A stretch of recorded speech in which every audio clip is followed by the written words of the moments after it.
দুনিয়ার বুকে আল্লাহর কাছে সবথেকে প্রিয় জায়গা হলো মসজিদ। আমরা সবাই জানি দুনিয়ার মধ্যে সবচেয়ে আল্লাহর কাছে প্রিয় জায়গা মসজিদ। এই হাদিসের পরবর্তী অংশ, ওয়া আবগাদুল বিলাদি ইলাল্লাহি আসওয়াকুহা। হযরত আবু হুরায়রা রাদিয়াল্লাহু তাআলা আনহু বলেন, আর আল্লাহ রাব্বুল আলামিনের নিকটে দুনিয়ার মধ্যে সবচেয়ে নিকৃষ্ট অপছন্দের জায়গা হলো বাজার। এখন বলেন, এই বাজার এবং মসজিদ দুটোর মধ্যে পার্থক্য কি? মসজিদে আমরা জানি প্রতি মুহূর্ত আল্লাহর রহমত নাযিল হয়, ঠিক কিনা?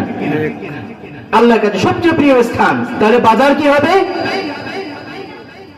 যেখানে প্রতি মুহূর্ত আল্লাহর গজব নাযিল হয়।